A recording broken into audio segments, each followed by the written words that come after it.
Fairview Mall. Ito siya oh. Ayan oh. Ang haba ng pila guys.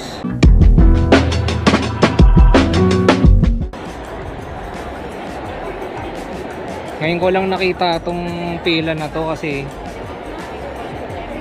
may hinahanap lang naman ako dito sa Fairview Mall. Tapos nakita ako itong pila na to. Tapos pagkita ako dun sa pila, ano pala siya?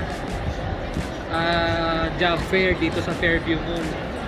Kaso hanggang 7 o'clock lang siya. Ayun lang siya oh.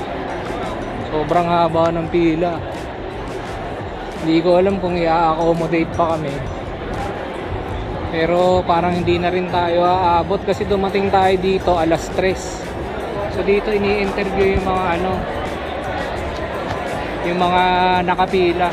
Seasonal kasi ngayon, seasonal hiring, kaya yung mga company dito sa Fairview Mall naghahanap ng mga tao. Kaya hiring sila ngayon kasi magpapasko eh. Buti na lang natanggap na rin ako sa Bath and Body. At least meron tayong isang nakuwang part-time. Pero kung tutusin, ang dami pa palang mga tao dito na wala pa rin talagang trabaho. Diyan yung main yung main interview. Itutur ko kayo. Yung pila niyan kanina hanggang dito eh. Hanggang dito. Hanggang dyan. Kaso tinanggal na nila yung pila kasi hanggang 7 o'clock lang yung dito. Yung interview. Ayan oh. Sobrang haba. Ito yung mga nakapila pa dyan. Ito swerte itong mga nasa loob oh, kasi ma-accommodate sila ng mga employer sa loob. Ayan sa loob oh. Lahat ng mga company dyan puro dito sa Fairview Mall. Ayan, yan yung pila oh. Daming walang work guys. Yan ang buhay dito sa Canada. Yan yung realidad dito. Sobrang haba ng pila. So nag-start pala itong event na pala na to hanggang lang, hanggang today lang. Nakita ko dun sa job post parang one day one day job fair. Tapos yung mga late na pumunta dito, pinapaskan na lang yung code para mag-apply na lang daw online. Ang onti na mga dito. Ang onti na mga Pinoy. Mostly Indians. Kaya ito sila lahat oh. Dami. Punta tayo dun sa mismong mga nag-i-interview. Lapit tayo. Para lang makita nyo yung tunay na nangyayari dito guys. Ayan oh. Shoppers. Ayan oh, si ate next interview na yan. Tapos may mga optometrist, may mga restaurant, may La Senza, Marciano. Sana all nandun sa loob. Kasi hindi na rin tayo aabot, tsaka wala na rin kasi akong dalang resume.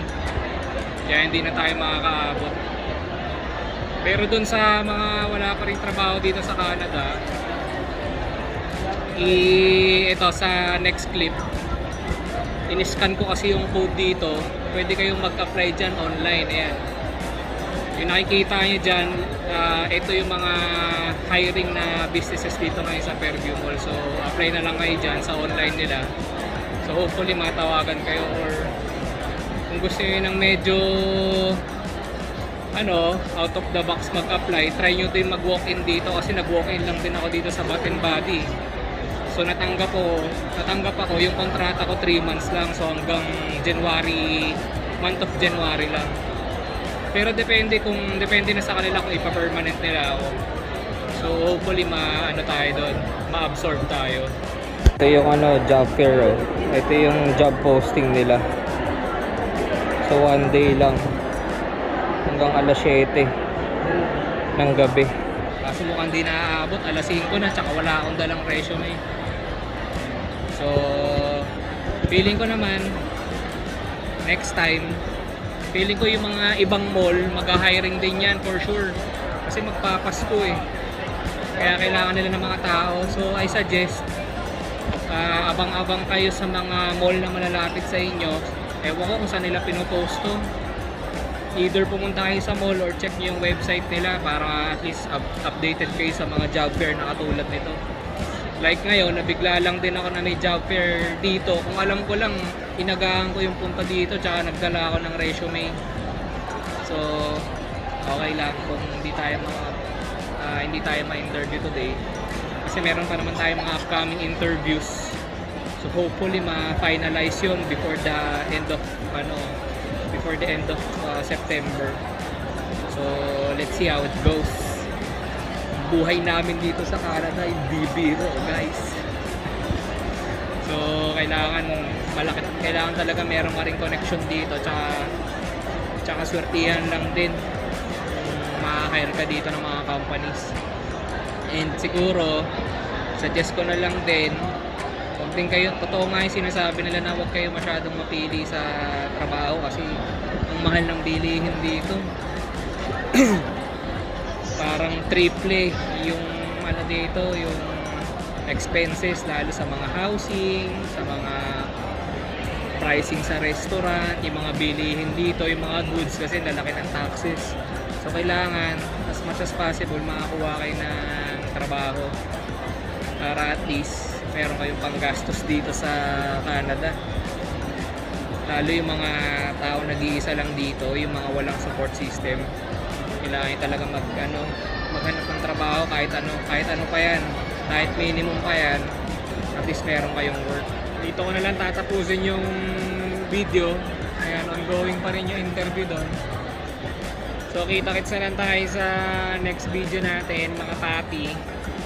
Subscribe na lang din kayo para updated kayo sa mga nangyayari dito sa Canada tulad nito. Ayan, tuloy-tuloy pa rin. So yun lang guys, kita-kits sa next video natin.